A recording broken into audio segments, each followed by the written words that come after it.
YouTube channel. Hope आप सब ठीक होंगे। सो गाइस, आज की वीडियो मैंने लॉन्ग फिटिंग कुर्ती के डिज़ाइंस आप लोगों के साथ शेयर की हैं, जो कि open front end side slit हैं। इनकी स्लीव्स एंड नेक डिज़ाइन एक दूसरे से डिफरेंट हैं। काफ़ी कुर्ती इसमें बटन के साथ डिटेलिंग की हुई है और लेस के साथ भी डिज़ाइन किए हुए हैं। इस तरह की कुर्तीज़ आप कैजुअल वेयर में jeans, white and black trouser के साथ कैरी कर सकते हैं इजीली।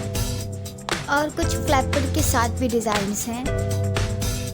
कुछ शर्ट्स चुन्नी के साथ हैं और कुछ बगैर चुन्नी के हैं, स्ट्रेट हैं और स्लिट पे हैं। एंड कुछ shirts high neck and collars में हैं, कुछ shirts round and boat neck में हैं।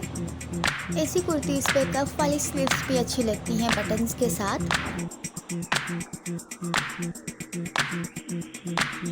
होप आपको आज की वीडियो पसंद आई होगी। फीडबैक ज़रूर दीजिएगा। वीडियो अच्छी लगी है तो वीडियो को लाइक कर दें और आप मेरे चैनल को भी सब्सक्राइब कर सकते हैं, ताकि इस तरह की वीडियोस के साथ आप अपडेटेड रहें। टेक केयर, अल्लाह हाफिज़।